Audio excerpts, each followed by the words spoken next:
Teman-teman peserta Wirausaha Merdeka Universitas Lambung Mangkurat, pada hari ini telah hadir di tengah-tengah kita Profesor Agustita Padenan MBA PhD. Beliau adalah guru besar Fakultas Ekonomika dan Bisnis Universitas Diponegoro. Beliau juga dosen saya, alumni Universitas Diponegoro. Sangat berbahagia bisa menghadirkan beliau di tengah-tengah kita. Beliau Suhu, guru besar dari marketing.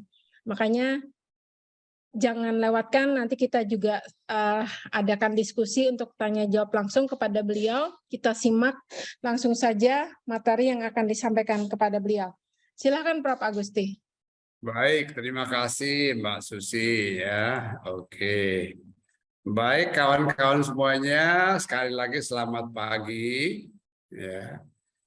Baik, senang sekali bisa bertemu hari ini di kesempatan ini untuk kita bisa bincang-bincang ya, kita bisa diskusi sedikit mengenai kegiatan marketing. Kemarin Bu Susi hubungi saya dan saya coba tadi malam pikir lagi bahan yang cocok untuk kalian ya, yang mau jadi pengusaha. Ya. Tadinya saya pikir kalau ceramah umum ya habis ceramah lewat. Maka saya cari sebuah ceramah yang bentuknya alat kerja. Bagaimana kita kelola marketing, bagaimana kita menjadi tenaga marketing yang baik, bagaimana ngelola marketing kita agar perusahaan kita sukses nanti. Kalau kalian berurusan dengan wirausaha, berarti pasti ada usaha. Harapannya nanti ada usaha. Nah, pertanyaannya adalah apa yang bisa kita lakukan supaya kita bisa sukses? Ya, ya Mas. Terima kasih.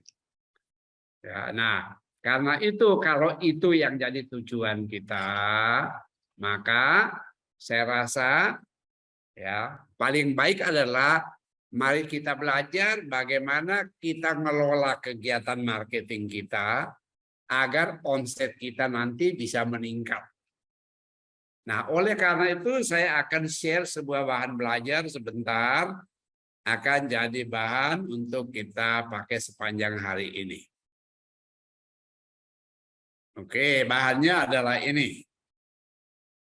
Sebuah tuntunan bagi calon pengusaha baru. Wah, ini ya. Ya. Dan harusnya bahan ini baik karena ini biasa dipakai untuk pengembangan usaha. Ya, materi ini kami dipakai oleh AGF Consulting terutama untuk pengembangan kinerja bisnis bagi perusahaan.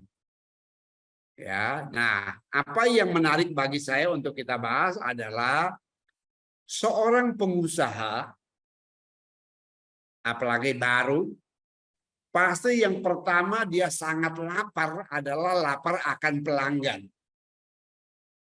Yang kita kejar itu pasti pelanggan.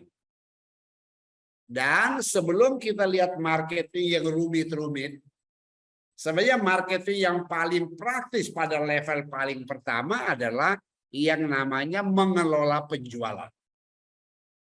Nah, karena kawan-kawan ini adalah calon pengusaha. Atau pengusaha yang sudah memulai usahanya. Bercita-cita juga ya. Kalau orang di pusat wirausaha, laboratorium wirausaha, mesti arahnya jadi pengusaha lah. Kan? Maka selalu pertanyaan kita, kalau begitu, apa yang perlu kita lakukan? Nah, oleh karena itu ada beberapa hal dasar ingin saya sharing pada kawan-kawan, yaitu begini. Kalau kita bicara kegiatan marketing supaya sukses, maka salah satu kegiatan utamanya adalah mengelola penjualan. Wirausaha, siapapun yang pertama mengelola usaha, pasti atau yang tadi saya katakan kita lapar akan konsumen. Arah kita nanti adalah ya ke sana kan ke konsumen akhir. Nah, bagaimana kita sampai ke sana?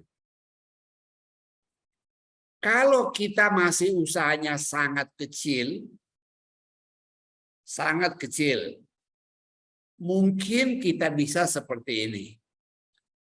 Dari sales, dari marketing kita, dari pabrik kita, dari usaha kita, kita langsung menghubungi konsumen akhir. Kita langsung ke pelanggan akhir.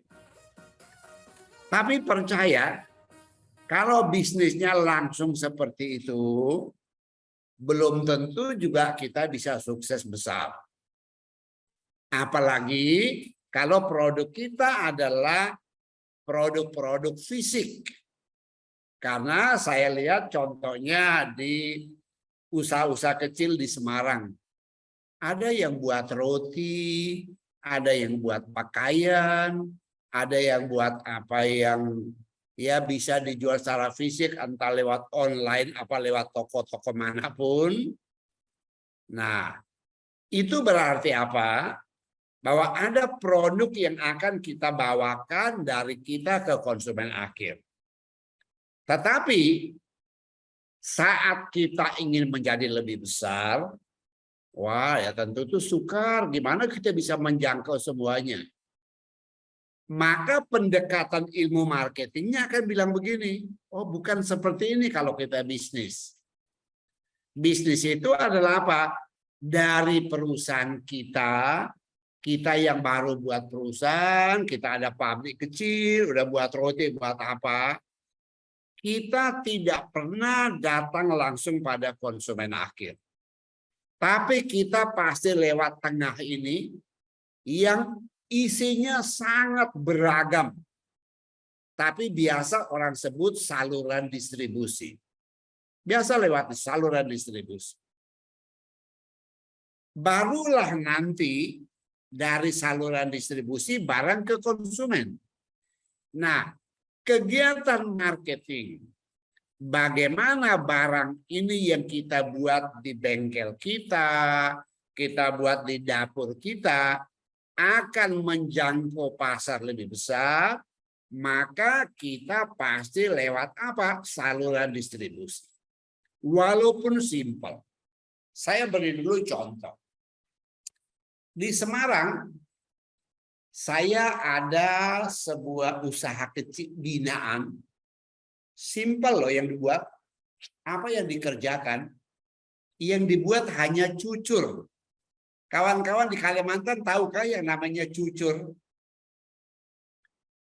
Cucur itu kue manis ya, kue manis bundar gitu ya, agak bengkak di tengahnya gitu, agak kembung tengahnya, bundar, manis, enak itu kue cucur. Ya. Lah, usaha kecil mereka buat itu. Tetapi orang ini apa yang dia buat?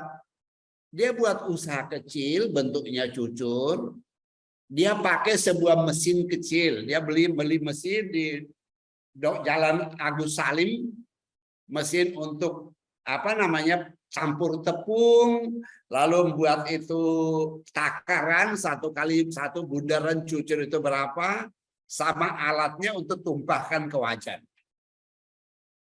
Ya, bisa bayangkan kawan-kawan semuanya?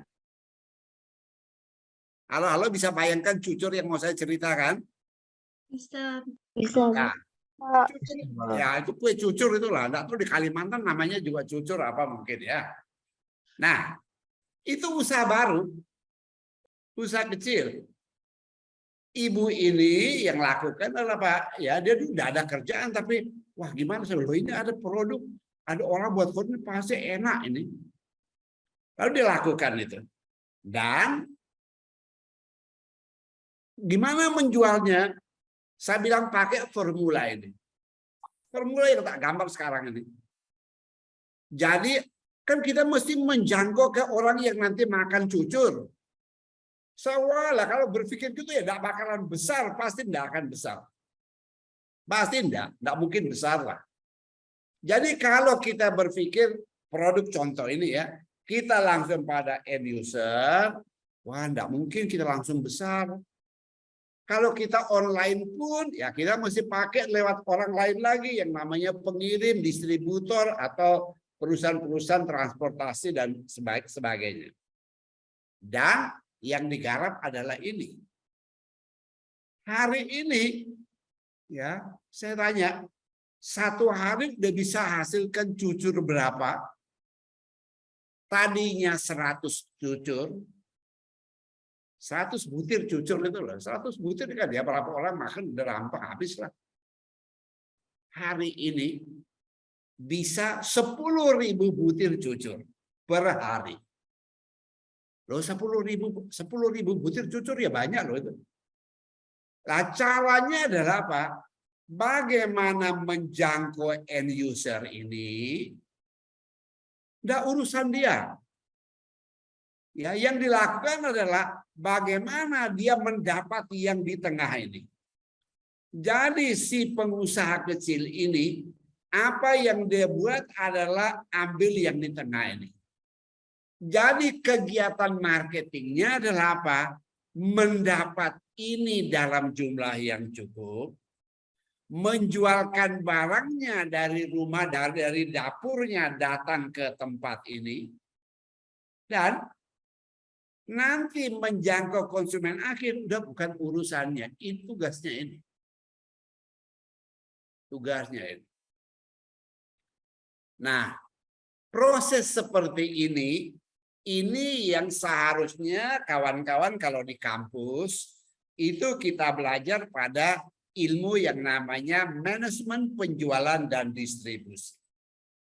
Sales and Distribution Management. Nah, kegiatan bagaimana perusahaan ngirim ini ke sini, bagaimana kita menjual ini ke sini, bagaimana kita pintarnya ngomong sampai orang-orang di tengah ini mau membeli, ini namanya selling in management. Kalau kita makin besar, tentu yang mengerjakan ini bukanlah lagi orang yang membuat, tetapi ini adalah tenaga penjualan. Siapa tenaga penjualannya? Kalau usaha kecil tadi mungkin apa? Ya suaminya atau anaknya sebelum berangkat sekolah. Kerjaannya adalah memastikan saluran distribusi ini, memastikan outlet penjualan ini, barangku bisa dipajang di sana. Kalau sudah dipajang di sana, lah mudah-mudahan dilihat oleh konsumen. Lah, hati-hati kawan-kawan semuanya nanti kalau jadi pengusaha dan bekerja dengan sistem alur seperti ini. Karena ada pertanyaan penting. Pertanyaan pentingnya begini.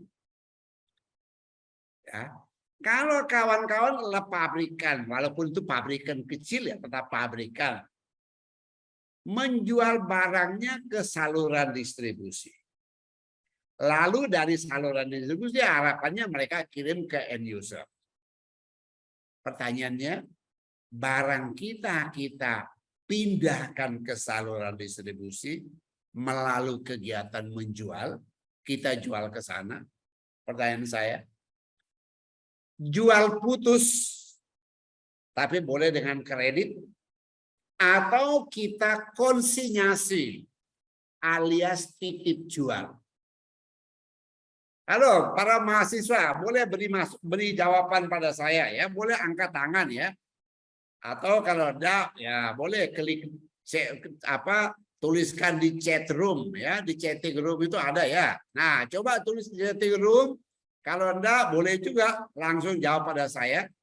Kira-kira kita jual ke saluran distribusi itu, maunya kita, baik bagusnya kita jual putus atau kita konsinyasi, titip jual.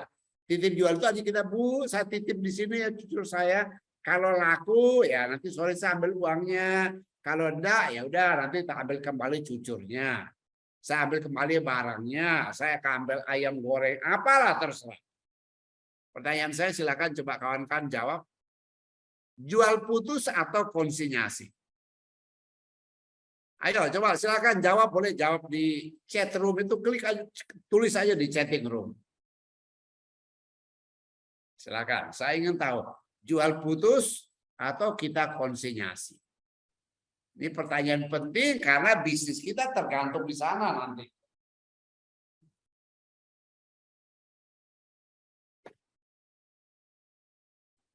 Karena apa? Karena sukses kita bergantung pada bagaimana kita ngelola strategi kita ini antara strategi seperti ini. Oke, ini ada jual putus, konsinyasi, jual putus. Oke, titip jual menurut saya ya. Titip jual itu namanya konsinyasi ya, titip jual. Oke. Nah, mari kita belajar lesson learn. Jadi banyak yang mengatakan jual putus, banyak yang bilang titip jual, atau bahasa keren kita biasa kita bilang konsinyasi. Oke, saya cerita.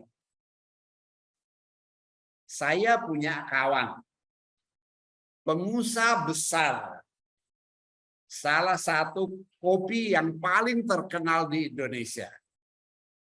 Ya. Saya pernah tanya pada beliau, Pak, kalau kita bawa produk kita ke konsumen, kan nggak mungkin kita jual langsung kan? Kita mesti lewat saluran distribusi. Enaknya kita titip jual apa kita jual putus? Apa jawab pengusaha? Jawabnya keren banget. Jawabannya begini. Wah Pak Agusti, kalau pengusahanya bodoh, IQ-nya rendah, tapi ya coba-coba buat usaha, biasanya dia akan konsinyasi, dia akan titip jual. Tapi entrepreneurial atau entrepreneur, wirausaha yang pintar, yang IQ-nya tinggi, biasanya dia bilang apa? Oh ya enggak, saya tidak akan konsinyasi. Mengapa? Loh emangnya barang saya tidak bermutu ya? Nah, hati-hati.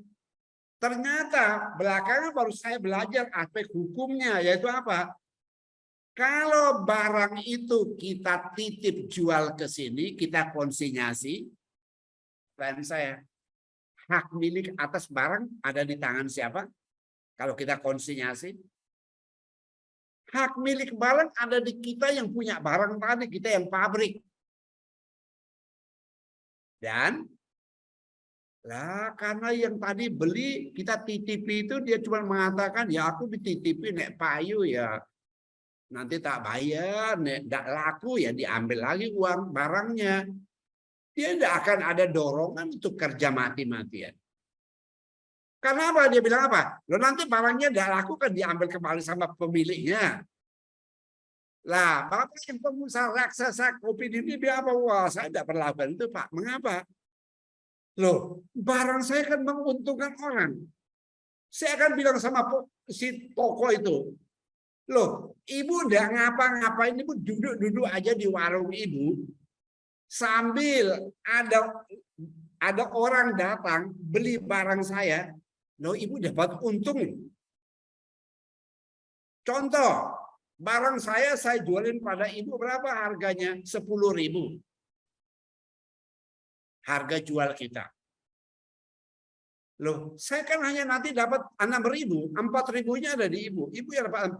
Lah, saya 6.000 itu untungku cuma 2.000 loh. Ibu yang jualan malah untungnya 4.000. Ya, 1.000-nya potong ongkos listrik, potong apa? Untungmu 3.000 loh. Jadi ibu untungnya 3.000, saya yang punya pabrik, punya utang bank, punya mesin, punya pegawai, untungku cuma sedikit. Jadi itu artinya apa? Bapak pengusaha bilang begini, saya akan bilang pada saluran distribusi yang jual barang saya, bilang apa? Saya bawa untung kasih kalian. You duduk aja di toko, syukur-syukur ada orang datang, kami menawarkan, you dapat untung loh, banyak untungnya. Nek satu aja untung 3.000. Kalau satu hari 100 biji. Berapa untungmu tidak banyak. Tidak kerja apa-apa, duduk tok, jaga, enggak mumet lah kira-kira gitu. Nah, inilah yang dikatakan penyakit para salesman itu. Kalau dia pergi jual barang, dia bilang apa? Pak, tolong ini biar target saya masuk. Nah, siapa yang mau tolong kita? Gitu. Yang harus kita bilang adalah, Bapak, ini saya bawa produk yang menguntungkan. Bapak naik jual barang ini, wah mesti untung banyak, cepat kaya loh Pak. Bayar listrik bulanan gua gampang, uang sekolah anak gampang. Nah, inilah para pengusaha pekerja. Jadi apa? Karena kita punya produk bagus, kita akan pengaruhi saluran distribusi sampai dia bersedia untuk membeli putus. Kalau dia belum punya uang, ya enggak apa-apa. Kita beri kredit 3 hari. Oh ya Bu, nanti 3 hari tak ambil uangnya ya. Oh ini kan malam udah laku. Oh ya boleh. Ya. Nah itu adalah apa? Visi pengusaha. Bayangkan di pertama itu kan. Nah lalu gimana kita yakin perusahaan kita akan tambah maju? Ya kalau barangnya dibeli oleh konsumen akhir ini. Jadi kalau barang kita jual ke saluran distribusi, dia aktif sehingga barang kita nanti dibeli oleh konsumen akhir, ya tentu akibatnya dia akan pesan lagi. Maka terjadilah perputaran bisnis, sehingga bisnis kita akan makin berkembang dari hari ke hari. Nah itu kawan-kawan. Sehingga kalau itu yang terjadi, atau itu yang ingin kita capai, teorinya sih bilang apa? Jangan mau konsinyasi. Karena apa? Kalau konsinyasi, penjualnya itu akan pasif. Tapi kalau titip jual, walaupun kita beri dia kredit ya, kita bilang, oh ya Pak, tak utang dulu ya, 3 hari bayar. Nah, bagi pengusahanya ini apa? Seketika dia timbul apa? Timbul kewajiban. Loh, kewajiban apa? Lalu kewajiban karena barang ini kan udah miliknya dia kan. Oh dia beli tadi udah tanda tangan faktur. Saya mengaku utang 3 hari lagi saya bayar. Oke. Nah ini betul ada pertanyaan di sini kan tadi. Wah Pak ini kan kami kadang hanya mau titip buat habis-habis aja barang biar cepat habis. Ya kalau pokoknya mau tutup tinggal mau itu habis ya ada apa-apa. Ya. Tapi kalau kita mau untuk langgeng, itu berkelanjutan, ya mestinya ya. Jadi itu kawan-kawan semua, sekedar wawasan awal pertama. Jadi beda sekali orang membuat kegiatan satu. Jual putus berarti hak milik atas barang berpindah. Lah karena pembeli kita beli barang itu, otomatis dia ada kewajiban. Kewajibannya apa? Loh, kewajibannya bayar hutangnya toh. Mau dia beli dari kita kredit dia bayar dong. Ya. Ya. Nah, ini lalu ada tadi Pak Muhammad Hafid bilang, kalau modal banyak bisa konsinyasi. Walah itu calon bangkrut yang kayak gitu, Pak. Apa artinya konsinyasi? Saya utang uang bank untuk buat barang, lalu barangnya tak simpan di gudangnya pedagang-pedagang. Bilang iki loh tak titip barangku Rene kene ya, saat di barangku di sini ya. Padahal barang itu saya buat tadi tak utang di bank. Nah, karena sama juga kalau titip jual, sana tidak merasa berkewajiban menjual. Karena apa? Oh ini barang kan bukan hak milik dia, hak milik si pabrik yang buat barang itu. Karena itu belajar dari contoh tadi perusahaan-perusahaan super besar. Saya sebut misalnya perusahaan yang namanya Kapas Selection, Kopi Kapal Api, mereka atau permen Texas itu, mereka enggak. Kami konsinyasi, nah biasa kadang-kadang kalau ada program-program promosi, tapi jualannya biasanya adalah apa? Jual putus. Tapi kami beri kredit, boleh kalau dia agak berat, udah kami kasih kredit, misalnya apa? Udah kredit 1 minggu, ya dan sebagainya. Nah, kegiatan perusahaan paling besar sebenarnya bukan urusan ke bawah. Kalau kita usaha kecil, selain kita buka toko, berarti apa? Usaha kita buat barang, masukkan barang ke sini. Nah, pertanyaannya lalu, bagaimana mengelola ini? Kalau kita harus mengelola itu dengan baik, pertanyaan kuncinya adalah, kalau gitu, bagaimana sesungguhnya proses kita mengelola kegiatan ini? Nah, untuk itu ilmunya bilang begini, kunci kita berhasil adalah kompeten. Nah, kita kompetensi dong. Ya, itulah sebabnya mengapa banyak perusahaan lalu mentrain salesman-nya. Ya, sama juga kenapa hari ini kita harus belajar. Kita butuh sebuah kompetensi. Kompetensi apa? Terserah kompetensi apapun, paling tidak ya kompetensi menjual, kompetensi mempromosikan, dan lain sebagainya. Nah, pertanyaannya, pahamkah kita apa hakikat kompetensi itu? Kalau kita kuliah semuanya pasti paham, oh kompetensi adalah ini, kemampuan ini, dan seterusnya. Sehingga kita bilang, kalau saya kompeten, maka kinerja penjualan itu baik. Oke, saya akan buat satu latihan kecil. Namanya 5 minutes exercise. Latihan 5 menit. Latihannya begini. Oke, kawan-kawan lihat di sini.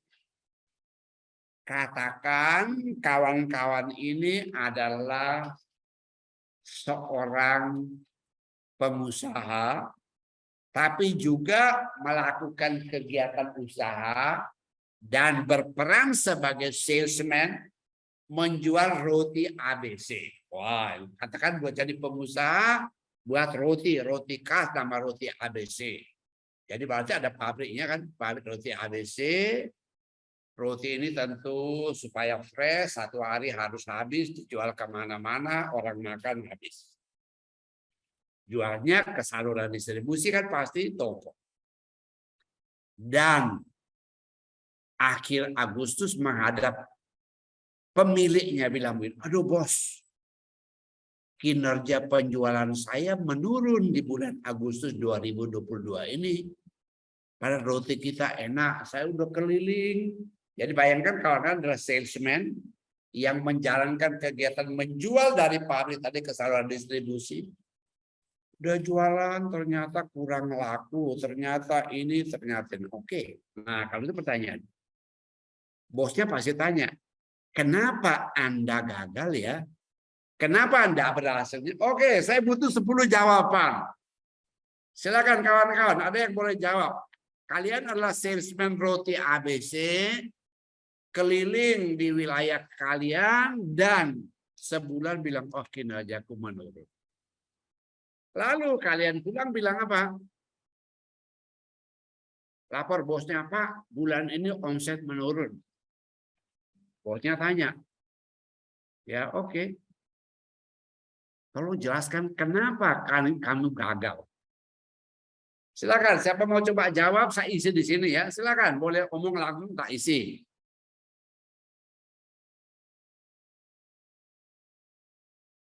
Bebas kawan-kawan, silakan. Siapa mau beri jawaban? Oh, saya gagal karena apa? Oke, ini ada yang tulis ini. Wah, ada pesaing. Oh iya bisa juga, logis juga. Ada pesaing baru. Oke, baik. Apa lagi? Ya. BBM naik, Prof. Ya.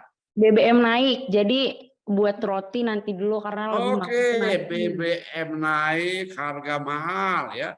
BBM buat harga mahal. Baik. Ini ada lagi, kasih konkret yang konkret ya. Ya, satu adalah bisa ambil yang konkret aja. Jangan bilang kurang marketing, kata-kata tidak jelas tuh. Kata kurang marketing artinya apa? Tidak jelas kan? Ya. Stok masih ada. Pergi jual bilang stok masih ada ya, sama tuh tidak laku gitu ya itu. Ya. Ya. Ya, oke, wah saya udah bisa jual karena konsumen bosan. Oke. Saya tidak bisa jualan. Wah, Pak, roti kita jelek, mutu jelek. Mutunya menurun, ya tidak laku dong, Pak. Oke. Tidak apa-apa, masuk akal juga kan. Wah, malah ada barang substitusi yang lain, Pak. Oh, orang daripada beli roti, dia beli singkong bakar. Ada barang substitusi. Substitusi. Oke, ini Angga. Ini bosan tadi udah bosan, mutu kurang. Wah, Pak, kemasannya jelek. Kemasannya jelek. Oke. Konsumen butuh barang baru ya. Butuh yang lain. Butuh yang lain. Yang baru. Kan butuh punya kita. Ini Ibu Lucia. Karena kurangnya, rasanya kurang ya. Varian rasanya kurang. Teknik pemasaran kurang kreatif, Prof. Oh ya, dia kurang kreatif itu misalnya kurang apa? Kurang kreatif. Oh ya sudah, kurang kreatif, kurang inovatif. Tinggi mungkin tidak mengikuti perkembangan yang zaman. jualnya yang itu, saya kurang kreatif ya. Gitu kan? Oke, baik, kita dapat jawabannya kawan-kawan semuanya. Mari kita coba memahami apa arti kata kompetensi. Ini latihan simpel kawan-kawan semuanya. Jangan kira latihan ini tidak ada gunanya, ya latihan simpel. Tapi latihan yang sama sering kami lakukan di kopi kapal api, salesman yang jualan permen Hexos itu, macam-macam itu, yang jualan minyak, jualan oli, jualan itu sering latihan. Mari kita coba cek. Wah, ini tidak bisa jualan karena ada pesaing baru. Oke. Kalau gitu bosnya bilang begini. Jadi ini salesman-nya pulang bilang begini, aduh Pak, aduh Bu, maaf ya, saya tidak bisa jualan karena ada pesaing baru. Jadi pesaing barangnya lebih bagus, susah lah gitu. Berarti alasannya udah jelas kan? Kita kalah karena ada pesaing. Berarti kalau pesaingnya tidak ada, kita sukses kan?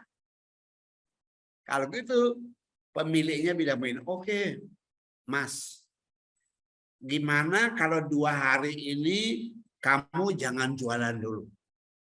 Tapi kamu hilangkan dulu pesaingnya. Gimana caranya? Kan kamu tidak bisa jualan karena ada pesaing kan? Kamu hilangkan dulu pesaing. Nah, salesman-nya bisa hilangkan pesaing apa enggak? Ya enggak bakalan bisa hilangkan kan?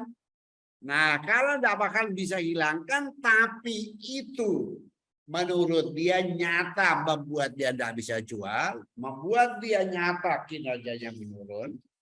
Kalau begitu, kita beri tanda X. X itu artinya apa? NATO. Tahu NATO kawan-kawan? Istilah NATO? No action, talk only. Loh katanya kamu tidak bisa jualan karena ada pesaing. Lah sekarang tak suruh atasin malah bilang, itu kan bukan urusan saya. Saya tidak bisa. Oke. Nah, udah kita lihat sekarang jawaban pertama ya. Wah, ini NATO toh. No action. Dia bilang, saya bukan urusan saya, Pak. Saya tidak bisa. Nah, ini contoh orang-orang yang kerjanya hanya ngomong toh itu ya biasa ngawur kayak gitu. Oke, lalu kita lihat berikut lagi. Wah, Pak, ini BBM mahal. Jadi, waktu itu apa?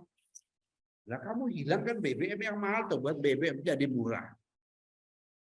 Bisakah dilakukan oleh penjual ini? Sama juga tidak bisa. NATO meneh, NATO lagi. Wah Pak, stok masih ada. Ya, kamu jual tuh stok itu. Loh kan Bapak yang produksi, bukan saya. Sama aja, ini dia NATO aja. Pak, konsumen bosan. Seleranya enggak ada lagi di produk roti kita. Ya kamu rubah tuh seleranya konsumen. Lagi mana saya merubahnya? Bapak yang beriklan dong biar orang ini. Oke, tapi semua omongnya dia tidak bisa.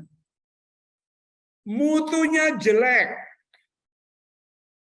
Pak, saya tidak bisa jualan karena ini mutunya jelek sambil pegang kepala kayak gini.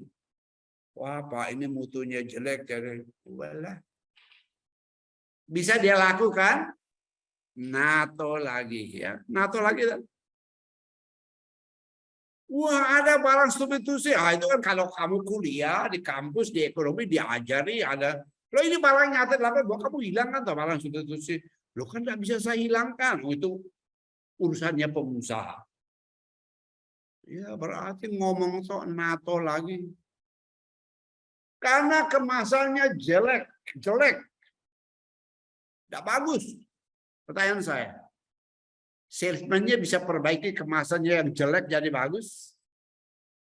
Dia bisa nggak? Nggak bisa, Pak. Ya nggak bisa tuh, berarti dia NATO lagi. Wah, butuh barang yang lain. Loh, barang yang lain kalau orang lain bukan punya kita. Kamu pindah PTB tuh jual di sana. Sama lagi. Variannya kurang. Loh, emangnya kamu bagian buat roti apa kamu bagian jualan? NATO lagi. Nah, tadi, aduh Pak, maaf ini saya kurang kreatif. Oh, kalau gitu gampang. Kamu ke Gramedia, beli di situ ada kit, ada isinya video, ada flash disk, ada video. Bagaimana menjadi salesman yang kreatif? Coba kamu putar di TV-mu, latihan, lalu kamu latihan jual ke ibu bapakmu di rumah. Sampai mereka membeli. Nah, kalau yang macam ini, tenaga penjualan disuruh belajar ini, dia bisa apa enggak? Bisa, Pak. Dia bisa. Kalau dia bisa, kita beri tanda V. Tanda oke punya itu. Nah, jadi sekarang kita dapat apa? Dalam hidup kita, pagi sampai malam, malam sampai pagi lagi, kecuali selain kita tidur itu, semua yang kita kerjakan itu bisa dibagi jadi dua. Satu yang tandanya V, oke punya, itu disebut AGF. Achievement Generating Factor. Faktor-faktor yang bisa menghasilkan kinerja. Faktor-faktor yang bisa menghasilkan prestasi. Itu yang disebut. Ya. Nah, mengapa? Lah, karena kalau kita garap yang tanda centang, kan kita bisa diskusikan, saya bisa buat keputusan untuk pergi belajar.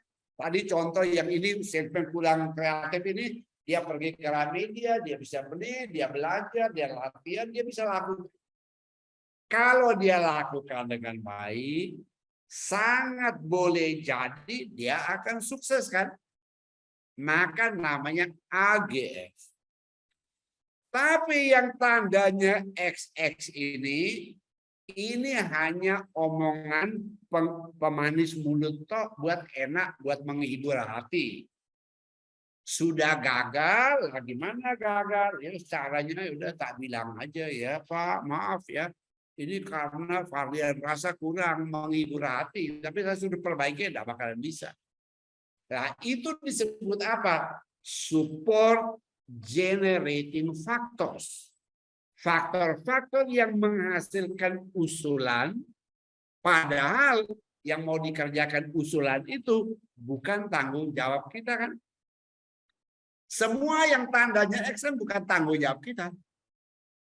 Yang tanggung jawab kita kan hanya tandanya V ini kan. Jadi, dengan kata lain, yang namanya kompetensi itu adalah apa? Lah yang tanda V ini kan. Jadi dari latihan simpel kita pagi ini, wah lah kalau kawan-kawan ini jadi salesman saya yang baru jadi pengusaha, ya dijamin perusahaanku bangkrut dong. Bangkrut kan pasti. Nah, tenaga penjualnya ini NATO semua, omongannya bareng bukan dikerjakan. Nah, padahal dia mesti lihat apa. Nah, karena itu, kawan-kawan semuanya, mari kita belajar apa yang harus menjadi kompetensi kita. Bukan dusum. Baik. Jadi kawan-kawan semua hati-hati. Latihan yang barusan saya buat itu latihan untuk pengusaha muda biasanya. Tapi kalian boleh tahu ya, rokok jarum, kopi kapal api, mie sedap, suruh latihan tadi saya terapkan di mana? Tenaga-tenaga penjualnya yang udah jagoan jual kemana-mana itu supaya belajar hati-hati. Karena apa? Kadang-kadang kita kebanyakan NATO kan. Kebanyakan NATO itu apa? Ngomongi barang yang bukan urusan kita. Lah barang yang kita urusi malah tidak diurusi. Coba kawan-kawan lihat. Tadi semua yang tak beri tanda X. Semua yang tanda V. Ya. Tadi kan ada banyak sekali yang tandanya V. Semua yang tanda V itu urusan kita apa bukan? Kerjaan kita apa bukan? Mbak Alvina, tadi yang tanda X tadi, itu kerjaan kita apa bukan? Bukan, Pak. Bukan kan? Kan bukan. Nah, betul Alvina, oh bukan, itu bukan kerjaan kita. Tapi saat kita gagal, kita bilang apa? Wah, saya gagal karena ini. Saya gagal, nah ini yang berbahaya. Jadi sekali lagi, orang marketing kalau bilang mau membangun kompetensi, maka di manakah kompetensi itu? Di daerah V atau daerah AGF atau yang disebut tadi achievement generating factors. Faktor-faktor yang melahirkan kinerja. Mengapa? Ya karena itulah yang jadi ya harus kita miliki. Tanpa itu ya tidak bisa, pasti tidak jadi apa-apalah kira-kira begitu. Oleh karena itu, maka kalau kita mengelola kegiatan bisnis, kunci pertama adalah pastikan dulu apa bidang kompetensi kita. Apa yang jadi kompetensi kita. Ya, biar kita tidak bilang yang lain-lain dan itu yang harus kita lakukan. Ya. Kawan-kawan semuanya, saya cerita pengalaman lagi ini mungkin menarik untuk calon pengusaha. Ya, kalian ini kan mau buat usaha kan mau jadi wirausaha. Saya cerita satu pengalaman bagus. Saya dulu bekerja dengan seorang bos. Kami konsultan ya, kantor saya AGF Consulting. Kita adalah konsultan manajemen pemasaran. Kami bekerja dengan sebuah perusahaan consumer product, raksasa, market leader di Indonesia. Dalam bidang kapas kecantikan, kapas yang untuk mbak-mbak kalau lap wajah itu. Dan satu hari bos ini mengundang semua pimpinan penjualan dan supervisor penjualan serta salesman dari berbagai wilayah di Indonesia datang ke Semarang untuk rapat kerja, rapat evaluasi kinerja bulanan. Untuk setting kinerja 3 bulan ke depan. Apa yang dipesan oleh bos ini? Bos ini bilang begini. Kita akan rapat 2 hari. Nah, sepanjang 2 hari ini kita mau diskusi, tapi yang kalian keluarkan isi diskusi hanya kalau yang nanti kalian yakin tandanya V. Tapi kalau yang tandanya X, usul ini, wah Pak Bos kita perbaiki ini, Pak Bos kita buat. Itu besok sore kalau menjelang penutupan, saya sediakan 2 jam. Untuk dengar ya. Tapi sekarang 2 hari ini hanya boleh ngomong semua yang keluarnya nanti tanda V atau AGF. Achievement Generating Factor. Nah, pertanyaan saya. Kira-kira kenapa bosnya minta seperti itu? Karena hakikat manusia ini, hakikat kita semua, biasanya lebih banyak kita omong yang NATO kan. Biasanya lebih banyak kita omong XX ini loh. Bukan yang V, itu udah hakikat kita. Nah, kalau orang marketing, kalau kita bekerja di bidang marketing, dan kita lebih banyak berurusan dengan semua yang nanti ditandai dengan XXXX, dijamin bangkrut dong perusahaan kita. Kita pasti bangkrut. Bisa jelas ya kawan-kawan semuanya? Itu butir kayaknya simple, ya sederhana, tapi hati-hati karena itulah kompetensi. Kalau begitu, bagaimana kita mengelola kegiatan penjualan kita? Nah, untuk bekal bagi kalian para calon pengusaha ini, saya rasa ada 3 butir ini, 3 hal di layar ini penting untuk kita paham. Pertama, sukses kita bergantung pada apakah kita tahu persis bisa kelola dengan baik wilayah-wilayah penjualan kita. Itu namanya territory management atau area management. Jadi, sukses kita bergantung pada bisakah kita mengelola dengan baik area management kita. Ya, kalau yang lainnya silakan print screen boleh. 3 ini utamanya. Yang kedua adalah apa? Bagaimana mengelola selling in management. Oh ya, kawan-kawan semuanya di kotanya masing-masing. Pernahkah lihat mobilnya Coca-Cola keliling kemana-mana? Pernah lihat kan? Pernah lihat juga mobilnya Unilever keliling kemana-mana jual barang kan? Nah, mereka yang berkegiatan seperti itu yang nomor 2 itu. Namanya selling in management. Lalu kegiatan yang ketiga adalah apa? Namanya sales force development. Pengembangan tenaga penjual. Jadi sukses dalam marketing tidak oleh satu orang saja pemilik perusahaan, pasti enggak. Tapi pada 3 hal tadi. 1, harus ada orang yang terampil mengelola sebuah wilayah penjualan. Pertama. Yang kedua, harus terampil dalam mengelola kegiatan selling in. Dan yang ketiga adalah harus ada waktu untuk mengembangkan tenaga penjualannya dengan baik. Jadi itu yang sering kita sebut kalau mengelola marketing pada level paling kunci, yaitu menjual. Mungkin 3 hal ini perlu kawan-kawan mulai siapkan, mikir. 1, gimana yang ngelola wilayah saya? Itu namanya sales territory management atau marketing area management. Kedua adalah bagaimana mengelola kegiatan selling in. Nah, pertanyaan tentu begini. Loh kok Pak Agusti jelaskan selling in? Persisnya apa sih selling in? Nah, mari sekali lagi lihat gambar kita ini kawan-kawan semuanya. Kegiatan bagaimana perusahaan membawa barangnya ke saluran distribusi dan jual putus, itu disebut manajemen penjualan masuk. Selling in management. Artinya apa?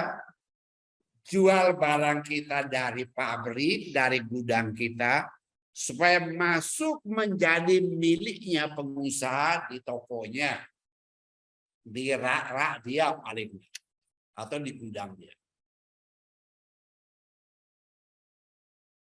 Dan berikutnya adalah apa?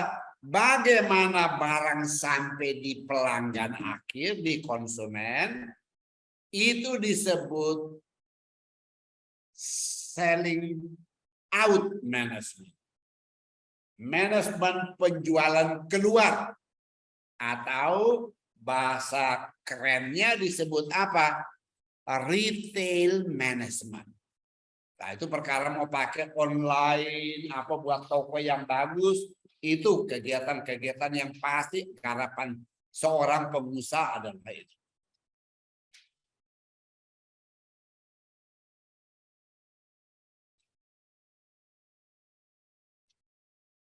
Ya, kawan-kawan semuanya. Jadi itu penting ya kita lihat apa yang kita urusi bukan selling out. Selling out itu kalau kita punya supermarket ya kita akan urusi namanya manajemen retail. Tapi kalau kita buat produk ini nanti kita jual kemana-mana itu namanya selling in. Nah karena itu tadi saya katakan apa? Kita harus mengelola selling in ini sehingga baik. Nah bagaimana kita tadi ada 3 hal yang kita lakukan. Kalau kinerja penjualan ini kita tingkatkan. Maka ada 3 hal penting yang harus kita kelola. Satu adalah territory management. 2 adalah ya sales force management for selling in. 3 adalah manajemen hubungan pelanggan. Oke, baik kawan-kawan semuanya. Sebelum saya lanjutkan, saya ingin lihat kelas kita dulu. Halo kawan-kawan semuanya, ini pelajaran orang tua untuk kalian. Saya orang tua kan, kalian masih muda-muda. Tak kasih pelajaran dulu ya. Ya, pelajaran dulu ya. Nah, pelajaran begini. Kalau kalian undang orang datang ke rumahmu, harusnya kalian menemui orang itu atau kalian sembunyi? Halo? Menemui, Pak. Menemui orang itu kan?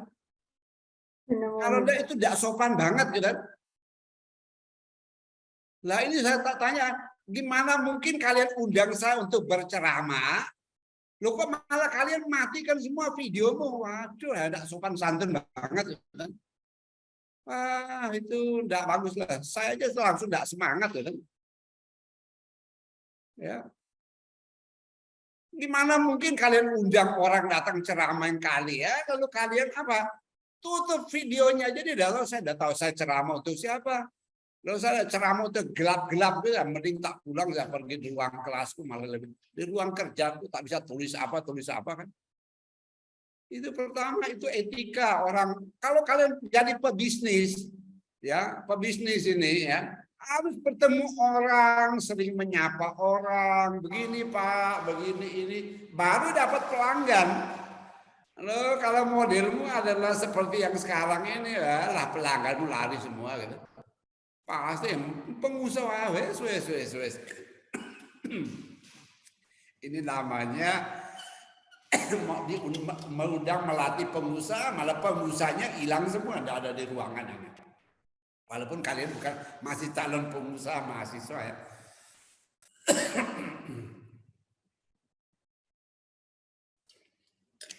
Ya kan? Nah, itu apa? Oh, itu kan sopan santunnya kita. Oh, ini kalian calon pengusaha, oh, tak undang pengusaha malah wes. Sekali lagi ya, ingat itu yang saya sampaikan ya. Penting gitu ya. Bukan apa-apa ya, mungkin kalau sinyalmu lemot ya enggak apa-apa lah kan. Tapi kalau semuanya satu ya seluruh kelas hanya orang tertentu yang paling depan atau yang hidup kurang baik. Kurang baik sungguh ya. Oke, yang tadi ini bukan pelajar, ini nasihat orang tua pada kalian. Kan kalian mau jadi pengusaha. Masa pengusaha ngundang konsultannya, lalu dia omong dari kamar. Ya. Dalam hal ini anggap saya konsultan kan, ya walaupun ya sekarang saya bukan konsultan, saya ini apa dosen ya. Tapi saya ada perusahaan konsultan saya namanya AGF Consulting, kami konsultan di bidang manajemen penjualan. Ya, oke baik sudah ya. Nah, Mari kita lanjutkan. Jadi kawan-kawan semuanya, ya saya ingin mengatakan begini. Sukses kita pasti sangat bergantung pada apakah kita bisa ngelola pelanggan dengan baik apa enggak. Itu utamanya. Jadi marketing is nothing without customers as well as consumers. Marketing tidak ada artinya kalau tidak punya pelanggan dan tidak punya konsumen akhir. Nah, konsumen akhir kita tidak bisa jangkau, jelas kita sukar menjangkau konsumen akhir. Tapi yang bisa kita jangkau adalah apa? Pelanggan-pelanggan kita, seperti tadi cucur yang saya ceritakan tadi, yaitu toko-toko yang jual cucur itu. Jadi bayangkan kalau satu hari dia bisa kunjungi sekian ratus toko satu kota Semarang. 10.000 cucur satu hari keluar. Ya. 10.000 cucur, ya tinggal hitung aja. Cucur harganya satu biji itu berapa? 5.000 kah? 3.000 kah? Kalau paling murah 3.000, 10.000 kali 3.000. Wah, banyak loh. Itu pengusaha kecil, modal hanya dapur satu dengan tadi alat itu ya, alatnya. Nah, kuncinya adalah apa? Hubungi tadi sekian warung toko yang mau jual cucur. Dan asal produknya bagus tentu saja, saluran distributor kelola dengan baik, kayaknya sukses ada di mata. Dan jangan meniru yang kayak jualan lewat Facebook, isinya bohongin orang semua. Waduh, di Facebook itu bolak-balik beli barang, nipu semua, omong kosong toh. Ya. Nah, janganlah jadi pengusaha yang seperti itu karena apa? Sekali you akan hilang selamanya. Ya orang tobat orang ini. Ya, itu contoh di Facebook itu banyak jualan yang isinya ngapusi orang toh, nipu toh. Nah, kok kalian bisa bilang bagus itu tahu mereka nipu. Loh itu gampang, saya beli itu loh, alat yang korek kuping itu. Kan katanya kita jangan korek pakai kapas, ada alat pasang di kuping, sedot. Nanti bersih. Nah, saya beli alat itu, datang ternyata mainan, dikasih baterai, tapi tidak bisa nyambung, tidak bisa nyedot dari kuping kita. Itu nyata saya beli itu ya. Nah itu tipu-tipu gitu kan. Nah tentu kita mau jadi pengusaha yang kelasnya bukan tipu-tipu itu. Nah gimana caranya? Oke, mari kita belajar sedikit bagaimana kita mengelola kegiatan tadi yang namanya selling in management ini. Oke, kawan-kawan lihat ada 3 hal di sini tadi saya katakan 3 hal kita lakukan. Satu adalah territory management. Ini namanya apa? 3 rantai nilai utama kegiatan marketing paling bawah yaitu menjual. 1 territory management, 2 sales force management untuk selling in, ya. Lalu tidak kalah penting pengembangan. Nah, gimana caranya? Mari kita lihat. 1 territory management.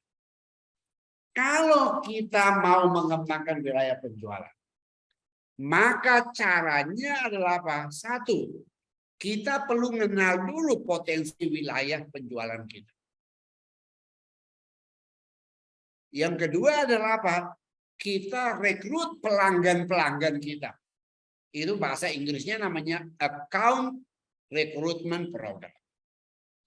Lalu kita luaskan wilayah kita dan kita aktifkan wilayah penjualan kita.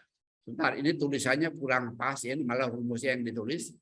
Ini adalah kita luaskan wilayah. Ya, sorry ya, ini namanya luaskan wilayah. Setelah wilayahnya kita pasti wilayahnya luas, langkah berikutnya adalah aktifkan wilayah. Ini ya, aktifkan wilayah. Nah, yang bawah ini sebuah ukurannya. Jadi kita ada 4 kegiatan besar adalah 1, ya, mengenali potensi wilayah. Lalu rekrutmen para pelanggan-pelanggan kita, yaitu saluran distribusi yang mau jualkan barang kita. Yang ketiga, wilayah penjualannya kita luaskan. 4, kita aktifkan wilayah. Ini utamanya. Nah, pertanyaannya, bagaimana kita aktifkan itu? Oh ya, saya tanya dulu kawan-kawan semuanya. Ini kata bagus kan? Mau lihat potensi wilayah.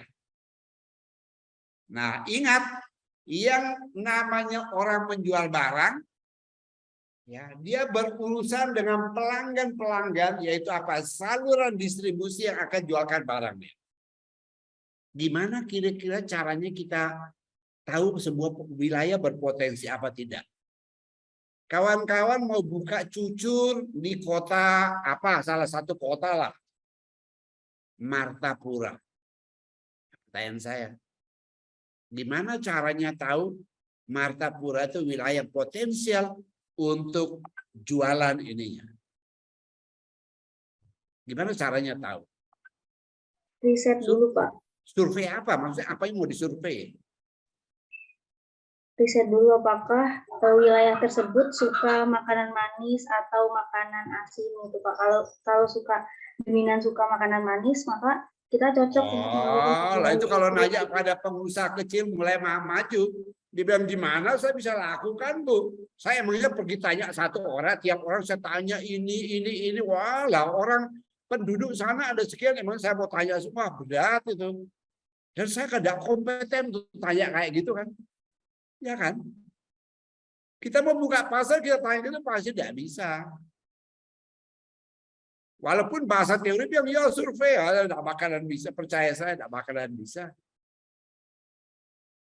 Tanya, mau tahu tingkat pendapatannya. Itu omong kosong. Tidak mungkin lah kita pergi cari tahu pendapatannya gimana caranya. Tidak mungkin kan? Coba, siapa ada ide? Ingat ya, kita pengusaha itu pergi ke sebuah wilayah, ya, kita seorang pengusaha itu yang kita kerjakan apa? Ya, kita mau layani wilayah-wilayah penjualan kita kan. Nah, tapi supaya kita tahu bahwa dia ada potensi. Kira-kira yang nanti kita harus tanyai siapa ya? Atau yang kita harus tahu bahwa ada potensi, tahu dari mana ya? Kita survei, masa mau tanya orang satu-satu lah. Belum tentu juga saya bisa survei. Saya punya kemampuan untuk survei kan. Wah, berarti tidak mungkin dong saya lakukan itu. Nah, kalau itu pertanyaan saya, lalu apa yang akan kita lakukan? Kalau itu saya tidak bisa, wah saya suruh buat apa ya kira-kira? Nah, itu pertanyaan penting kawan-kawan semuanya. Coba, apa yang bisa saya lakukan supaya tahu? Oh, ini wilayah ini ada potensinya yang baik. Apa kira-kira caranya? Cara saya tahu sebuah wilayah ada potensi baik, apa potensi tidak baik. Potensinya kurang. Melihat dari kompetitor yang sudah ada, Pak, barangkali mereka sudah melakukan riset. Misalnya di sana banyak. Tanya dari apa, Pak? Tanya dari apa? Ulangi. Melihat kompetitor yang ada di sana, kayak pedagang-pedagang yang sudah jualan di sana, Pak. Apakah di sana banyak jualan? Cari kompetitor kan kita susah toh, Pak. Cari tahu lah kompetitornya yang mana, malah susah kan. Wah, kita mau cari pesaingnya dulu, ada nambah kerjaan yang kita juga suka lakukan nanti. Ya kan? Oke, baik, mari kawan-kawan, saya tunjukkan gambar di sini ya. Saya buat satu lembaran ini, mari saya gambarkan. Sekali lagi gambar kita tadi. Tadi saya katakan kalau kita jual barang, kita sulit untuk langsung pada end user, kan tidak mungkin lah. Ya, kecuali end user kita satu hari hanya jual 6 orang gampang, tapi mulai satu orang mau jangkau konsumenku 50.000 tidak mungkin kan. Berarti kita kalau saya gambar begini kan. Ini ada saya yang punya barang. Saya jual kemana? Saya jual ke tadi saluran distribusi kan yang namanya outlet. Ya. Saluran distribusi kan namanya outlet. Nanti outlet itu dia jual baru barangnya datang ke ini. konsumen akhir yang akan makan produk itu. Ini namanya konsumen. Ini kan? Ya. Jadi dari pabrik, saya itu pabrik itu di sini. Saya datang bawa ke ini, orangnya juga dia ada toko. Baru terakhir datang ini orang yang akan beli barang saya, makan, beli barang itu kan? Saya mau cek yang ini, ya kayaknya enggak mungkin deh. Saya mau cek dia punya uang berapa. Saya nggak mungkin cek lah. Saya mau cek penduduk kota berapa. Oh gimana caranya cek? Itu kan bahasa teori di kampus. Di praktek nggak pakai gitu kan. Nah, karena yang saya hadapi nanti adalah yang bisa jualkan barang saya, berarti kalau saya masuk ke sebuah wilayah penjualan, katakan kota yang saya gambarkan ini. Saya datang ke kota namanya Martapura. Udah, yang saya cari adalah apa? Kios, toko, warung, sepanjang kota ini yang bisa jual barang seperti yang kami jual ini ada berapa banyak ya? Oh, ini ada toko Rahayu. Kios Pak Teddy, toko apa, warung apa. Ini semua yang ada di kota itu. Lah daripada saya nanya orang suka apa, potensi apa, saya cek aja toko-toko yang jual atau outlet-outlet yang jual barang, produk seperti yang saya buat ini. Ada berapa banyak ya di situ. Nah, mungkin nanti saya akan ketemu. Mungkin saya akan ketemu sebuah kota. Ya.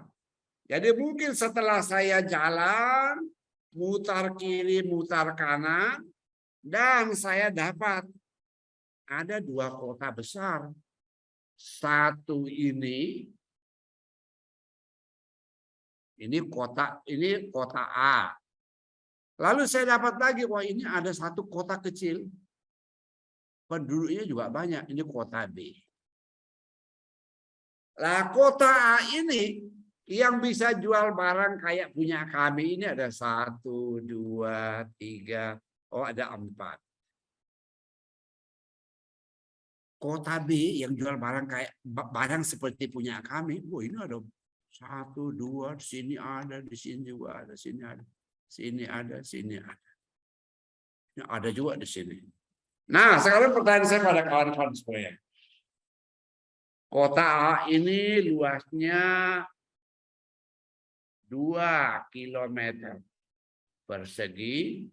Ini luasnya 0,9 km persegi. Nah, pertanyaan saya, kawan-kawan semuanya. Kota A, kota B.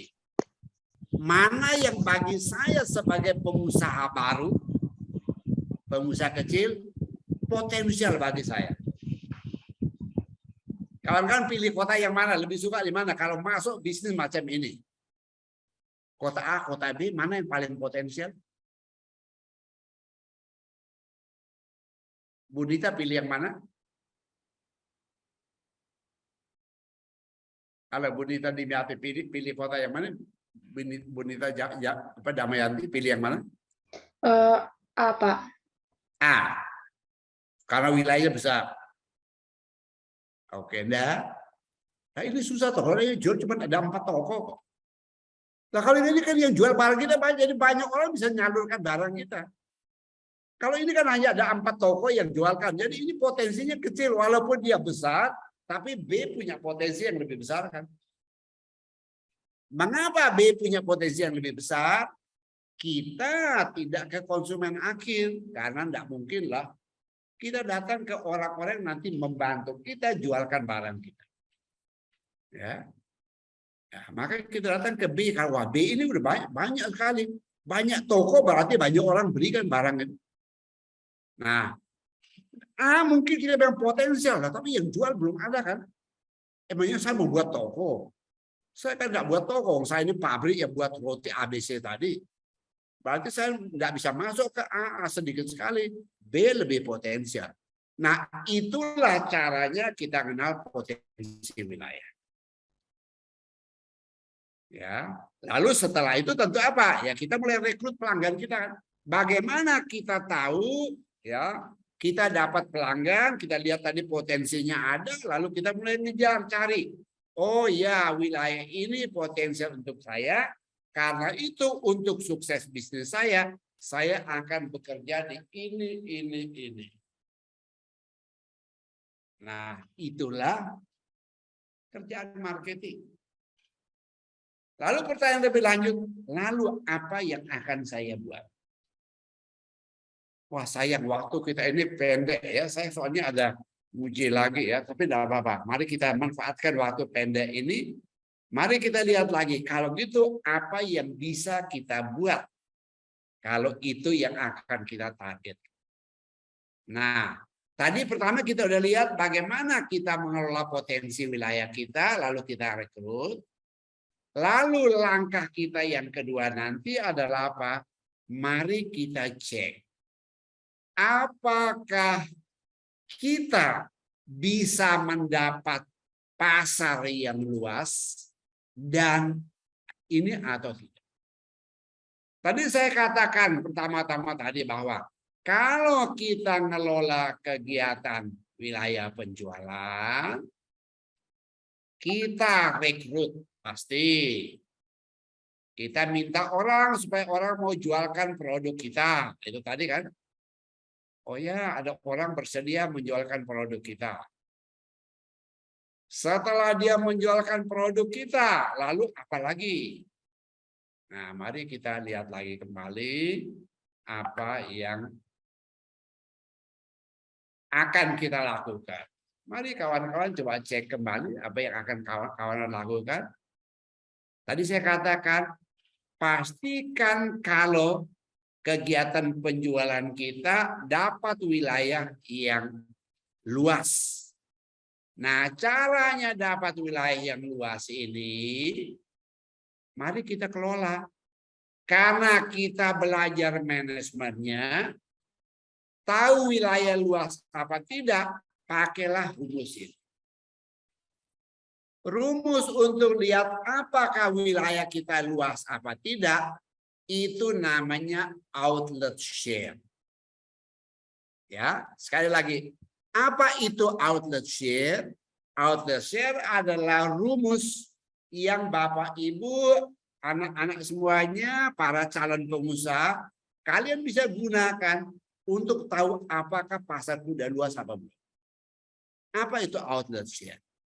Outlet share adalah perbandingan antara pelanggan kita, yaitu toko yang sudah jualkan produk kita, dibandingkan total toko yang ada di sebuah wilayah. Oh, di kota A tokonya ada 500. Tapi yang sudah mau jualkan barang kita baru ada 100. Oh, ada 1000 toko di situ. Tapi yang sudah jualkan barang kita baru 300. Wah, berarti kita punya outlet share 30%. Nah, ini. Jadi kawan-kawan sekarang lihat. Kalau masuk sebuah wilayah, kalian pengusaha baru, masuk sebuah wilayah. Dan dapat posisi macam ini. Baru 30%. Dari yang bisa jual ada 1000, kalian baru 300. Pertanyaan saya, ini masih sudah besar apa masih kecil? Mungkin kita bilang, wah ini masih kecil. Ya, tapi kalau barang itu sudah habis ya sudah dong. Ya, jadi singkatnya adalah dari mana kita tahu wilayah kita sudah luas apa belum? Satu adalah outlet share. Nah, tidak kalah penting adalah konsep selain luas juga merata. Saya rasa kalau kita ini pebisnis, betul kita butuh wilayah penjualan kita luas. Tapi kita butuh juga bahwa penjualannya itu merata. Merata itu artinya apa? di wilayah manapun kita mau cari, konsumen mau cari barang, dia gampang ketemu produk kita. Tapi kalau produk kita tersebut satu tempat, orang nyari ini setengah mati, wah susah tuh untuk mengharapkan kita jaya.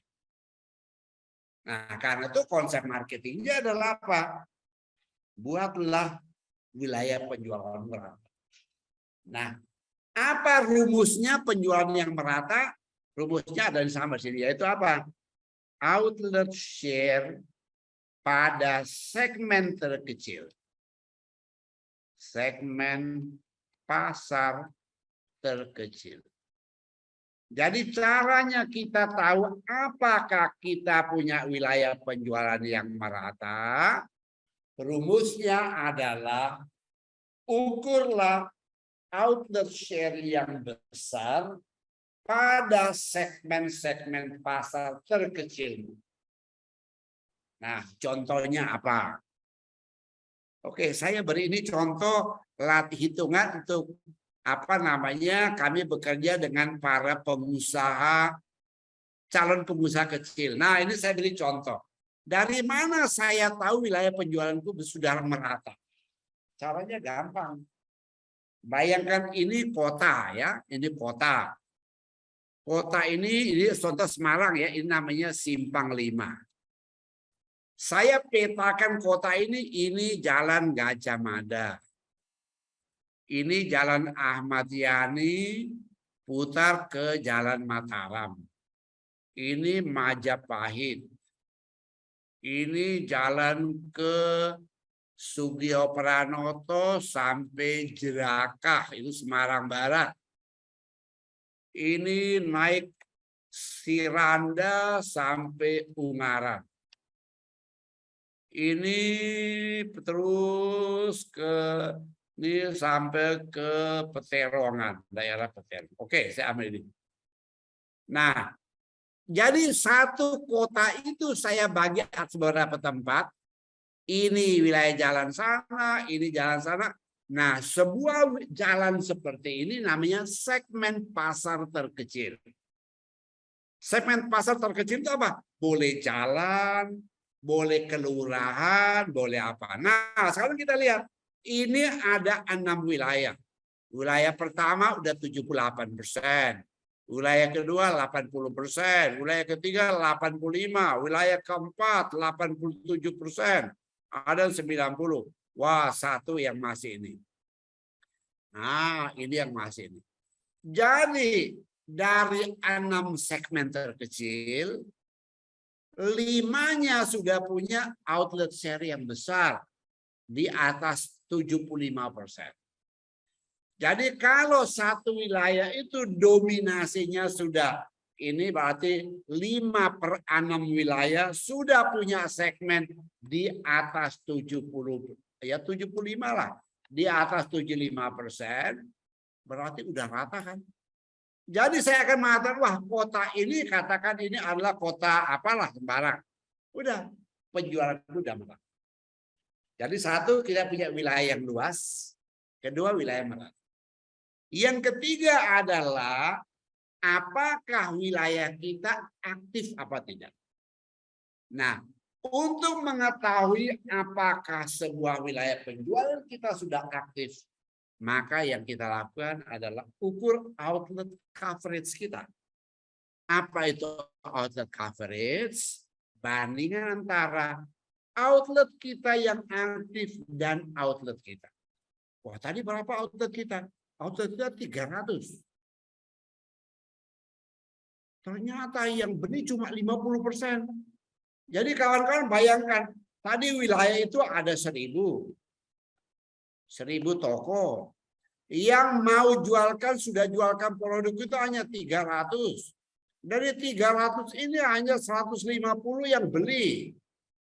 Wah, berarti ya kita hanya, walah kalau gini kapan majunya, berarti wah berat kan. Nah, itulah kegiatan awal bagaimana kita mengelola kegiatan penjualan.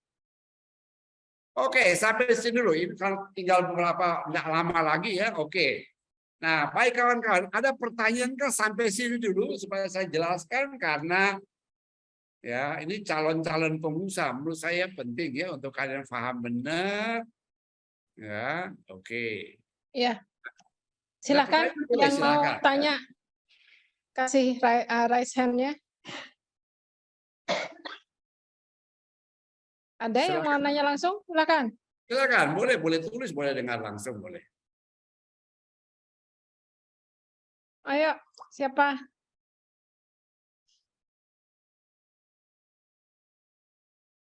Halo, mana nih suaranya? Baik, silakan. Ayo, Nah, silakan. Yang mau tanya? baik, oke. Kalau belum ada, tidak apa-apa. Saya lanjut dulu ya kalau belum ada ya. Ya, nanti Oke, kasih baik, raise hand ini ya bagian kalau mau kedua tanya. yang paling penting. Begitu kalian dapat pelanggan, kan harus dikelola. Hati-hati. Kita bisa bangkrut gara-gara salah ngelola pelanggan kita. Itu yang namanya kegiatan selling in. Apa itu kegiatan selling in? Kegiatan selling itu sebenarnya apa? Kegiatan call artinya berkunjung. Kegiatan buy, pengaruhi sampai dia mau beli barang kita. Lalu kegiatan sales, pengaruhi dia sampai dia tadinya beli 2 karton, sekarang beli 3 karton. Lalu keempat, kalau kurang, ya kita apa? Cari lagi pelanggan baru. Kegiatan terakhir adalah kumpul kembali uangnya kan, akun SPB ditagih lah. Kalau tadi kita kasih dia kredit, baru tagih kembali uang. Jadi kawan-kawan semuanya, 5 kegiatan pemasaran utama pada level paling bawah saat kita jadi pengusaha baru adalah apa? Kunjungan ke pelanggan kita. Call itu adalah kunjungan. Dalam teori marketing selalu dihitung. Kita harus punya call cukup. Mengapa? Kalau kita tidak punya call, sangat mungkin kita tidak akan dapat pelanggan yang setia pada kita. Kunjungan pelanggan. Misalnya contohnya begini. Saya 1 hari buat apa? Buat 40 kunjungan. Saya harus pastikan dari 40 kunjungan berapa yang beli dari saya. 35-nya beli dari saya. Oke, berapa omset saya nanti? Wah, berarti 35 tiap orang beli 10 karton. Kalau udah dapat 350 karton. Berapa? Wah, masih kurang. Oke, saya buka cari pelanggan baru. Berapa pelanggan baru cari? Wah, cari ini harus punya berapa? 6 pelanggan baru. Lalu ini uang.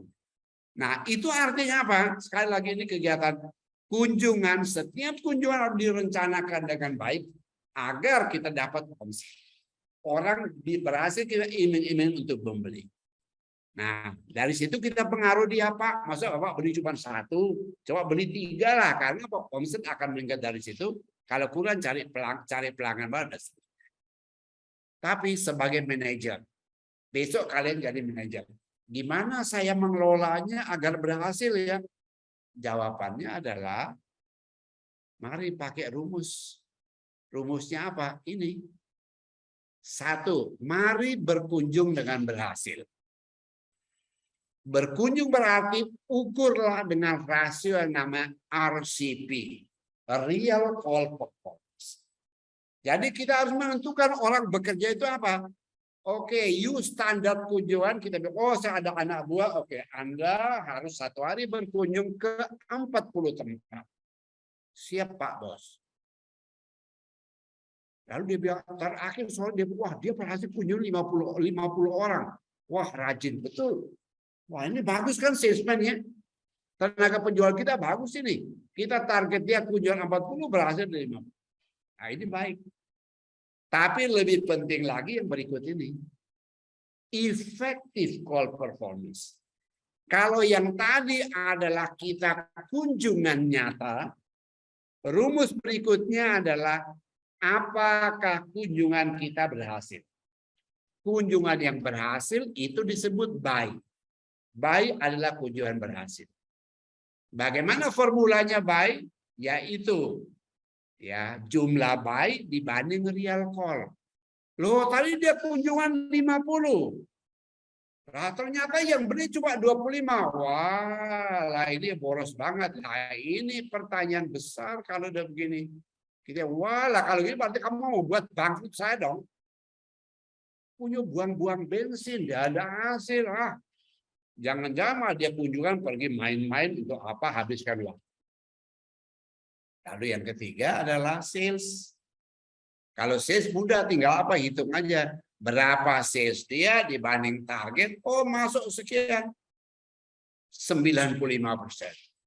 Lah kalau sudah mati kita bilang, wah ini salesnya kurang ajar sungguh. Mengapa? Dia hanya kerja sejenak, kok omsetnya udah masuk semua. Jangan-jangan ada pelanggan-pelanggan lain yang tidak dia kunjungi kan? Dia hanya kerja berapa menit tok, coba dapat sekian persen, omsetnya masuk. Nah, pelanggan yang lainnya tidak dikunjungi, jangan-jangan. Nah, jadi kawan-kawan semuanya, ini adalah rumus-rumus kunci yang seorang pengusaha pasti butuhkan. Karena kunci bekerja kita ada di situ. Nanti kalau kalian mau bahan ini saya kirimkan ya, saya bagikan ke Mbak Susi biar share ke kawan-kawan ya. Ya. Ada yang perlu bahan ini kah? Ini banyak sebenarnya bahan yang dipakai untuk melatih calon pengusaha ya. Iya, Prof. Kirimkan, Ya. Prof. Oke, baik. Nanti saya kasih Mbak Susi biar Mbak Susi bagikan ya. Ya. Yang tadi sore tadi dulu ya. Ya. Jadi kawan-kawan semuanya itu bagian marketing utama. Ya, saya tadi berpikir daripada saya ceramah yang macam-macam yang buat senang hati itu, tapi tidak ada keterampilan, mending yang ini mungkin lebih berguna karena kali ini pesertanya adalah orang-orang yang semangat mau jadi wirausaha. Ya. Mungkin itu ya kira-kira yang saya berikan ya, singkat tapi ya itu formula-formula mungkin. Begitu ya Mbak Suti kira-kira yang Ya. saya bisa bagikan Ya, pagi. Prof. Ini masih ada kesempatan, ada yang mau Bisa. Silakan tanya? kalau ada pertanyaan, biar ada tanya jawab kan. Ya, silakan.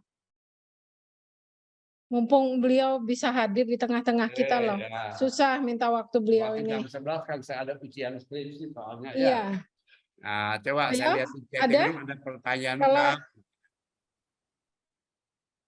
kalau tidak ada bisa. Ada? Tumben nih. No, itu ada. Ya, dari Mbak Sarah Hasna, silakan. Boleh silakan ya. Silakan Mbak Sarah.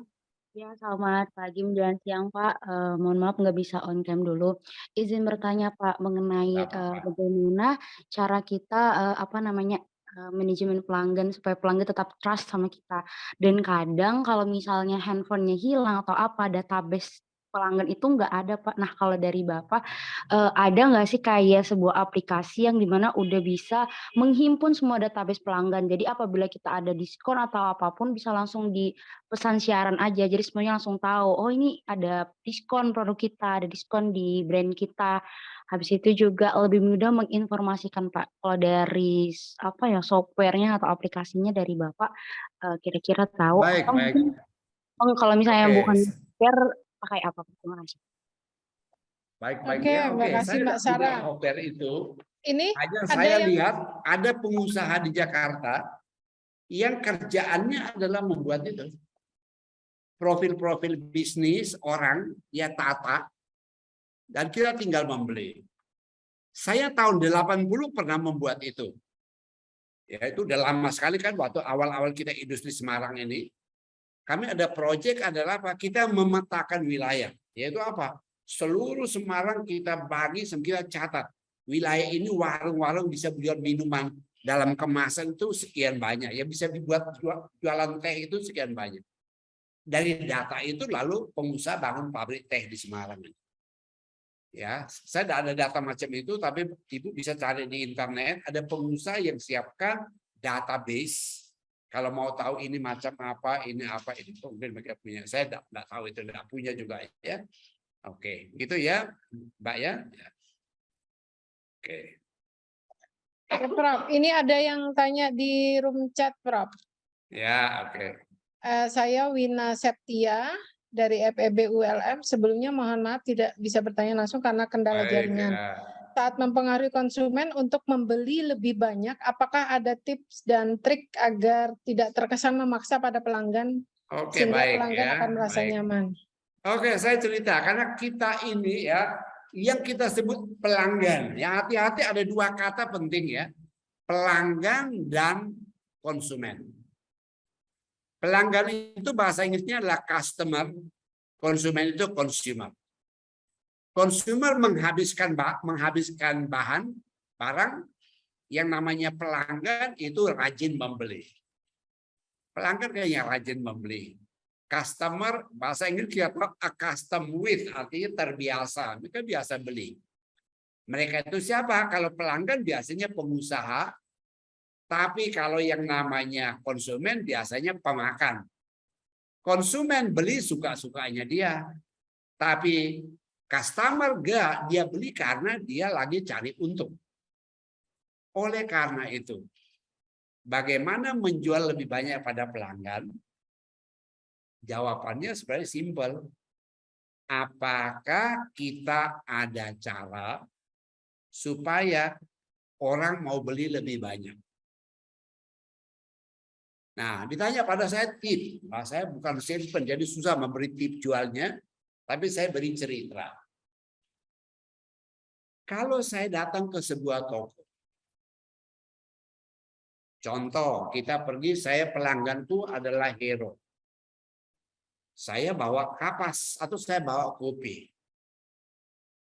Dia Hero yang begitu besar, tiap kali dia hanya beli kok sedikit ya. Atau dulu mata itu beli cuma sekian. Nah, dalam manajemen marketing ada istilah shelving. Shelving itu bukan selfie foto kayak gini, bukan. Shelving itu sewa rak. Lihat raknya itu. Maka kita lihat raknya orang, kita lupa. Nah, Bapak kalau jual ini kan Bapak untung tambah banyak dong Pak. Raknya cuma sekian ini. Tapi biasanya mereka lalu apa? Minta kita bayar ongkos kan. Shelving itu sekarang pakai ongkos. Nah, tapi kalau usaha-usaha kecil, kios-kios biasanya enggak. Ya, nah bagaimana supaya membeli lebih banyak itu artinya apa? Tadi dia belinya 5, sekarang dia beli 6 Pak. Ibu kan pelanggannya banyak banget di sini. Kan daripada ini bolak-balik beli kan lebih ini ya. Ya, kuncinya nanti adalah produk kita lebih menguntungkan dibanding orang lain. Kalau produk kita tidak lebih menguntungkan dibanding orang lain, kayaknya juga orang tidak akan membeli. Jadi bagi saluran distribusi, ingat, mereka bukan konsumen kan. Kalau konsumen butuh rasa. Tapi saluran distribusi tidak, dia bukan konsumen. Dia adalah orang pengusaha. Dia butuh untung. Jual produk ini menguntungkan apa enggak? Lah produk lain dulu dapat 1.500. Produk kita dulu dapat 2.500. Nah, dia tentu lebih pilih punya kita kan. Nah, itu pintar-pintar menyetel ini sehingga apa? Pelanggan kita akan mengatakan, oh ya ini adalah prinsipal yang baik bagi saya dan dia jadi pelanggan kita. Saya rasa itu ya. Contoh tadi yang saya bilang pengusaha yang saya bantu yang cucur tadi. 10.000 cucur loh. Satu hari bisa bayangkan berapa itu. Nah, caranya adalah garap yang itu ya. Nah, sekarang kita bagus karena apa? Ada online, jadi banyak sarana online bisa kita manfaatkan untuk sukses kita nanti.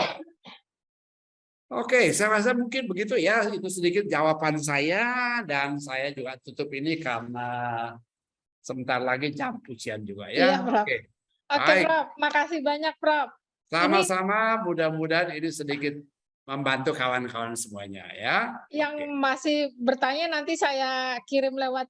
Oh, boleh dengan senang ya. hati. Saya forward ke Prof ya. Baik. Oke, makasih Prof. Oke, sama-sama. Baik, mudah-mudahan bisa ya.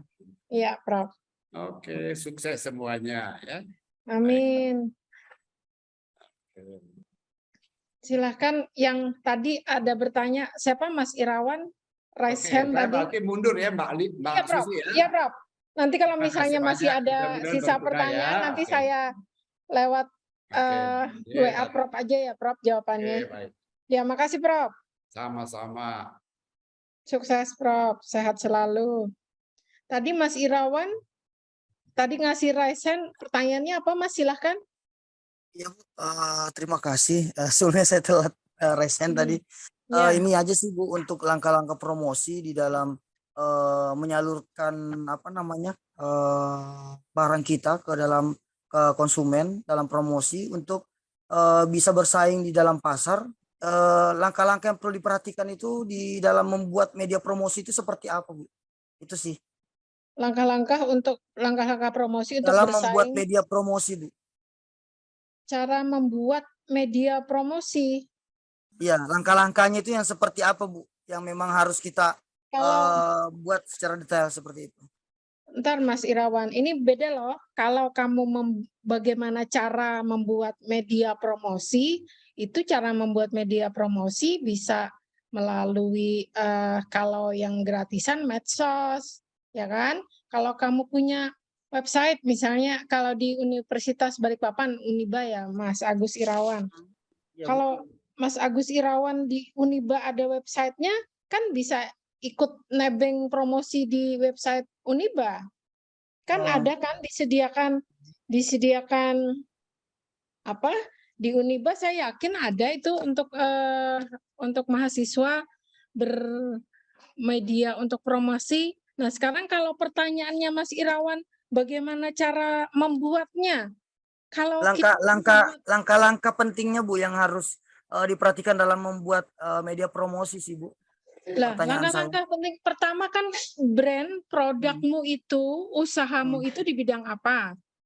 Itu diperbaiki dulu kemasan, packagingnya, terus khasiat kegunaan produkmu itu untuk apa? Biar konsumen atau pelanggan atau segmen pasar yang kita tuju itu tahu produk kamu ini kegunaannya untuk apa gitu loh. Oke, Karena Bu. kalau produk yang kamu buat tidak informatif, apalagi ini kan untuk promosi, kamunya tidak ada Betul. menjelaskan. Kamu promosinya mungkin melewati media sosial dan sebagainya. Itu harus informatif yang kita sampaikan. Karena kalau tidak informatif kita susah gitu loh. Konsumen tidak mengerti ini produk ini untuk apa, misalnya kegunaannya untuk apa, misalnya. Kalau misalnya diklaim ada khasiat tertentu dari produk yang kita jual, khasiatnya untuk apa? Nah, itu harus dijelaskan. Tapi kalau pertanyaanmu bagaimana membuat medianya? Membuat media itu arahnya ke teknologi, ya kan? Karena ini Betul, Bu. Nah, kalau ke teknologi seharusnya minggu kemarin kalau kamu ngikutin di sana harus kamu tanya, bagaimana Bu kalau membuat media promosinya? Nah, tapi kalau di bidang marketing beda yang harus kamu tanyakan, Bu, apa yang harus saya lakukan untuk promosinya? Bukan membuat media promosi kalau di marketingnya. Ya, gitu ya, Mas. Oke, Bu. Siap, Bu. Makasih, Media Bu. promosi itu banyak. Kamu harus menguasai membuat misalnya multimedia misalnya, ya kan? Nah, mungkin berupa fotografinya bagaimana, ya kan? Harus membuat foto harus bagus untuk foto-foto produk yang harus dibuat. Kita harus punya skill. Kalau enggak, berarti kita harus mengeluarkan biaya jasa untuk seorang fotografer memfoto produk kita. Atau bisa juga medianya bisa kita buat dengan berupa animasi yang menarik. Sehingga konsumen atau pelanggan segmen pasar yang kita tuju juga tertarik. Seperti itu, Mas. Oke, Bu. Berarti lebih ke ini, Bu, ya, lebih ke memperbaikan pesan gitu, Bu, ya, kepada konsumen, Bu. Nah, iya. Ya, itu kan namanya kan promosi. Betul. Apa yang ingin kita sampaikan ke konsumen kita, ya kan? Calon pelanggan, calon konsumen kita, apa yang ingin kita sampaikan? Kalau mereka cuma melihat foto tanpa ada penjelasan juga beda kalau misalnya produkmu sudah terkenal, orang di mana-mana sudah tahu, atau kamu cuma reseller, kan beda. Kalau reseller mungkin orang sudah tahu, oh ini reseller produk, misalnya produk itu dari Jakarta misalnya, atau apa, entah mungkin sepeda motor misalnya Honda, orang sudah terkenal kan, oh Honda itu seperti ini, kamu hanya sebagai reseller, kan nggak perlu kamu jelaskan lagi kan. Iya, beda betul, Bu. Produk yang hasil karyamu sendiri, hasil kreasimu sendiri, hasil inovasimu sendiri, itu kamu harus mempromosikan agar pelanggan, konsumen, segmen yang kita tuju mereka tahu. Gitu ya Mas Agus Irawan. Oke, Bu.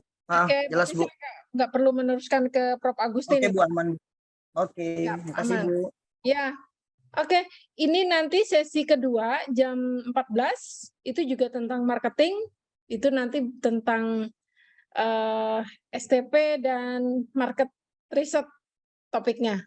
Nah, itu Pak Arif Budiman itu juga pakar marketing dari Universitas Lambung Mangkurat. Jangan lupa diikuti ya sesi kedua, itu juga bagus, itu ramai juga. Kalau beliau Prof. Agusti tadi itu suhu marketing dari Universitas Diponegoro. Sebenarnya beliau tadi menjelaskan ilmunya itu wah asik banget kalau kamu sudah memahami. Sayang pertanyaannya terlambat dan beliau ngepas jam 12 sudah ada janji harus menguji beliau. Itu menghadirkan beliau juga susah waktunya. Jadi bisa hadir di tengah kita sudah syukur alhamdulillah. Oke, kita ada yang ditanyakan lagi yang bisa saya teruskan ke Prof. Agusti? Ibu Ulun izin bertanya, Bu. Ya. Inggih, tadi lo Bu di penyampaian Profesor tadi ada masalah selling in activities. Terus di situ tuh ada yang melakukan kunjungan pelanggan. Yang Ulun tanyakan nih, maksud dari kunjungan pelanggan tuh kepada pelanggan yang rajin membeli yang seperti disampaikan Prof tadi yang biasanya seperti pengusaha, atau maksud kunjungan tuh yang biasanya sales-sales yang menawarkan produk secara langsung, yang biasanya jalan kaki ke rumah-rumah itu. Itu Bu pertanyaannya. Aduh, itu harusnya beliau yang menjawab nih. Itu kan kata beliau tadi kalau konsumen kan yang ibaratnya kalau kita jual makanan, konsumen itu yang memakan, ya kan, yang beli dengan makan. Tapi kalau pelanggan ini adalah kalau sales yang jual itu itu berarti dia sales itu adalah dia pengen menjual barangnya ke kamu untuk dijual di outlet atau toko kamu. Itu sales, ya kan? Itu sales SPG kayak gitu loh menjual itu. Tapi kalau yang pelanggan di sini yang dimaksud beliau adalah bukan konsumen yang langsung, pelanggan di sini bisa jadi yang membeli barang kamu untuk mereka jual kembali. Nah, itu bisa deh. Terus yang kamu tanyakan apa? Berarti Bu yang maksud kunjungan pelanggan tuh pelanggan yang langsung membeli ke tempat kita misalkan gitu Pak Bu? Iya, kunjungan pelanggan kan, kunjungan pelanggan ke tempat kamu. Okay. Gitu. Jadi beliau tadi kan membedakan pelanggan dengan konsumen harus dibedakan. Gitu ya. Okay. Berarti saya nggak perlu meneruskan ke Prof. Agusti ya. Okay. Oke. Terima kasih Bu. Ya, sama-sama. Ini siapa nih, Mbak Doroti?